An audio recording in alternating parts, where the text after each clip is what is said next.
Iran का तहलका, operation Irwin.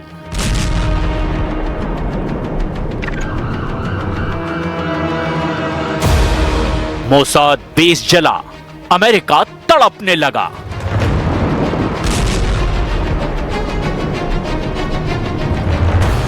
Trump के पार्टनर को फोड़ने लगे जनरल शेखरजी।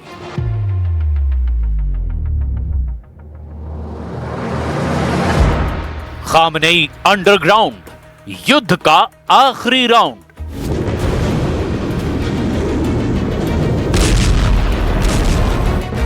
ताबड़तोड़ बम धमाका, आसमान तक आग, काला खौफनाक धुआं। धमाके के बाद सिर्फ और सिर्फ तबाही।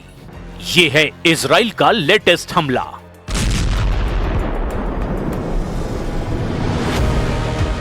ईरान इसी तरह दहलने वाला है जैसे लेबनान में इजराइल हिजबुल्लाह को बेमौत मार रहा है। इजराइल उससे भयानक मौत ईरान के जनरलों को देने जा रहा है। इजराइल डिफेंस फोर्स ने ऐलान किया है कि अमेरिका हमले में देरी करता है तो फिर ईरान पर नेतन्याहू के जंगी जेटों से बमबारी शुरू होगी।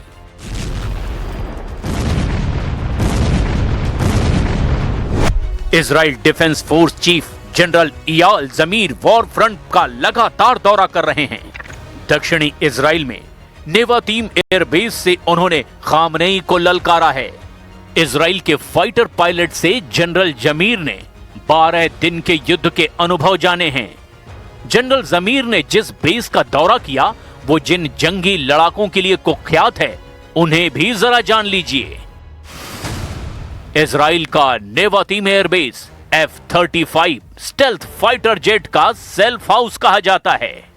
इजराइल ने इस बेस पर कुल 48 जंगी जेट तैनात कर रखे हैं, जिनमें 3 सबसे नए लड़ाकू जेट हैं। इजराइल वॉर मोड में हमेशा रहता है, इसीलिए नेतन्याहू का पूरा फोकस ईरान पर शिफ्ट हो चुका है, क्योंकि इजराइल को डर है कि ईरान बहुत भयानक युद्ध का प्लॉट बना चुका है। ईरान का सुपर सीक्रेट ऑपरेशन ऐसा है जिससे इजराइल के मोसाद एजेंट का टोटल सफाया हो सकता है। खामनेई के खूंखार रिवॉल्यूशनरी गार्ड उन एजेंट को टारगेट पर ले चुके हैं जिन्होंने ईरान में विद्रोह करवाया है। ईरान ने खाड़ी देशों में मोसाद और CIA एजेंट के सफाए का मिशन ऑन कर दिया है। ईरान अपने दुश्मनों को हर दिन नई टेंशन दे रहा है और ये वीडियो रिलीज करके अब खामनेई के जनरलों ने ट्रंप का माथा खराब कर दिया है। ट्रंप वीडियो में दिख रही लाशें गिन रहे हैं। ट्रंप मौत का हिसाब लगा रहे हैं। इस वीडियो ने नेतन्याहू का भी कलेजा कंपा दिया है, क्योंकि ये लाशें ईरान में हुए हिंसक प्रदर्शन में मारे गए लोगों की है। ईरान की सरकारी चैनल ने बताया कि 28 दिसंबर को भड़के देशव्यापी प्रदर्शन में मौत का आंकड़ा 3000 के करीब पहुंच गया है।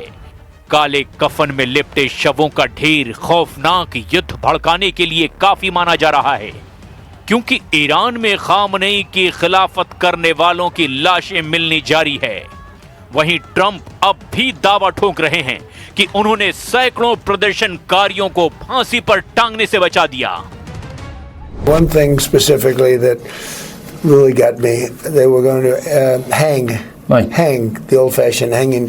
They were going to hang 837 people on Thursday, and I told them, you can't do that. If you do that, it's going to be bad. I don't want to go exactly what I said, but nasty. And they canceled it, hopefully permanently. लेकिन Iran में मौत के आंकड़े बढ़ते ही जा रहे हैं। Human rights activist news agency HRANA के मुताबिक ईरान में 4029 प्रदर्शनकारियों की मौत की पुष्टि हो गई है। वहीं 26,015 आंदोलनकारियों की गिरफ्तारी की जानकारी है। लेकिन ईरान इंटरनेशनल ने 12,000 प्रदर्शनकारियों की मौतों का अनुमान लगाया है। वहीं CBS न्यूज ने ईरान में मौत के आंकड़े को 20,000 के पार बता रखा है। ईरान के सरकारी आंकड़े इन सब से अलग हैं।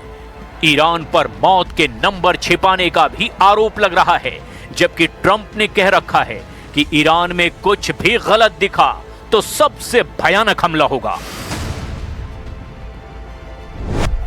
अमेरिका ने ईरान के करीब सबसे घातक हथियारों का जमावड़ा लगा दिया है।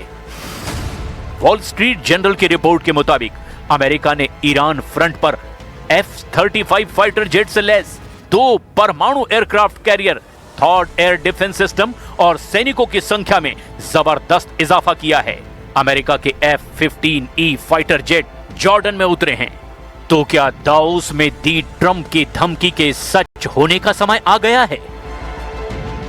Well, they shouldn't be doing it, but I've left notification. Anything ever happens, we're going to blow the whole country is going to get blown up. If I were here and they were making that threat to somebody, even not even a president, but somebody like they did with me, I would absolutely hit them so hard. But I have very firm instructions. Anything happens, they're going to wipe them off the face of this earth. हालांकि Trump की किसी भी धमकी का असर Iran पर नहीं हो रहा। ट्रंप के जंगी बेड़ों की धौंस भी अब ईरान ने धुआं कर दी है। ट्रंप के गुस्से का लेवल जितना हाई हो रहा है, ईरान उन्हें उतना ही चिढ़ा रहा है। आखिर किस दम पर ईरान सुपर पावर से युद्ध के लिए तैयार है? क्यों सुप्रीम लीडर फिर से अंडरग्राउंड हो गए हैं? ईरान के सर्वोच्च नेता अयतुल्लाह अली खामनेई पिछले 7 महीनों में दूसरी बार अंडरग्राउंड हो गए हैं। खामनेई के अंडरग्राउंड होने के पीछे 2 बड़ी वजह बताई जा रही है। पहली, उनके ऊपर ट्रंप के हमले का खतरा। दूसरा, ईरान के रिवोल्यूशनरी गार्ड कॉर्प्स के सैन्य अड्डों पर अमेरिका के मिसाइल अटैक का डर। हालांकि इससे अलग थ्योरी यह दी जा रही है कि सुप्रीम लीडर एहतियातन अंडरग्राउंड हुए हैं क्योंकि ईरान कुछ बड़े ऑपरेशन शुरू कर चुका है। ईरान ने 16 जनवरी से ऑपरेशन बदला शुरू कर रखा है। ईरान का पहला हमला इराक के इरबिन में हुआ था। ईरान ने इराक के इरबिन में अंधाधुंध मिसाइलों की बौछार करके कोहराम मचाया। ईरान के फाइटर ड्रोन के धमाके भी इरबिन में हुए थे। हैरानी की बात यह थी कि ईरान का हमला जिस इलाके में हुआ वहां अमेरिका और इजराइल दोनों की मौजूदगी है, लेकिन ईरान ने दावा किया कि उसके हमले के निशाने पर ISIS के सैन्य अड्डे थे। ईरान ने हवाई हमले को ISIS के आत्मघाती हमले का जवाब कहा।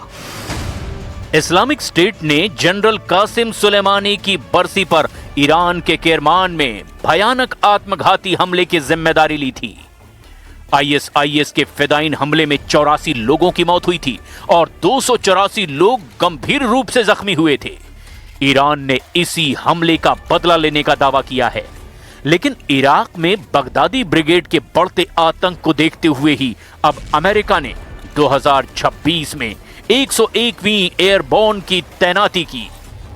ईरान की मिसाइलें जिस इलाके में फटी वहां से बेहद करीब अमेरिका और इजराइल दोनों के अहम ठिकाने हैं। इरबिन में ईरान की बैलिस्टिक मिसाइलों के धमाके इतने भयानक थे कि उसकी गूंज कई किलोमीटर दूर तक सुनाई दी।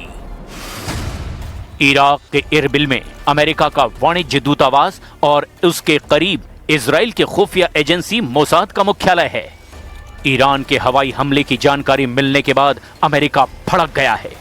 अमेरिका के विदेश विभाग के प्रवक्ता मैथ्यू मिलर ने धमकी दी कि खामनेई को जल्द करारा जवाब दिया जाएगा, मगर अब ईरान ने आर पार का मूड बना लिया है क्योंकि युद्ध ईरान की मजबूरी बन चुका है। सुपर पावर अमेरिका जिस तरह ईरान की घेराबंदी कर रहा है, इजराइल जिस तरह अपने जंगी लड़ाकों को वॉर जोन में भेजने लगा है, उससे यह सिग्नल मिल रहा है कि खाड़ी में बारूदी टकराव हर बार से ज्यादा विस्फोटक और विनाशकारी होने वाला है। क्योंकि ईरान इस बार अकेला नहीं, ईरान के साथ पुतिन की पावर है। प्रेसिडेंट पुतिन ने ट्रंप के बार बार रोकने के बाद भी ईरान से कारोबार जारी रखने का ऐलान किया है। रूस के विदेश मंत्री सर्गेई लावरोव ने साफ कहा कि ईरान और रूस का दोस्ताना चट्टान जैसा मजबूत है। Ну, мы ж торгуем-то с вами, вы и мы. Как мы решим, так и будет торговля развиваться. У нас есть хорошие планы с Исламской Республикой Иран. Не только в торговле, но и в инвестиционной сфере. Атомная станция Бушер активно расширяется. Идет проработка важнейшего отрезка международного транспортного коридора Север-Юг. между Россией, Азербайджаном и Ираном. पुतिन के पास ईरान को बैकअप देने के कई बहाने हैं, जिसमें सबसे बड़ी वजह यूक्रेन युद्ध में ईरान का साथ देना है। ईरान के साथ पुतिन ने सैन्य समझौता कर रखा है, जिसमें यह शर्त भी शामिल है कि एक देश पर हमला दोनों देश पर हमला माना जाएगा। रूस से सैन्य साझेदारी के मायने समझना मुश्किल नहीं है। पुतिन वायदे के बहुत पक्के लीडर हैं। वो दोस्तों के लिए सब कुछ दांव पर लगाते हैं। ईरान पर जब भी संकट मंडराया है, पुतिन ने मदद जरूर की है। अब की बार पुतिन सुपर पावर से खाड़ी में सारे हिसाब बराबर करने का प्लान बना चुका है। पुतिन के साथ इस प्लान में चीन और उत्तर कोरिया के किम जोंग उन बराबर के साझेदार हैं।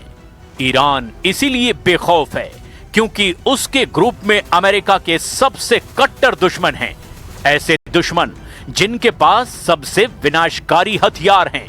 किम जोंग की मिसाइलें, पुतिन के जंगी जेट, चीन के हाईटेक हथियार। इन सब की काट अमेरिका के पास है तो ठीक, नहीं तो युद्ध में ईरान का पलड़ा भारी पड़ सकता है। और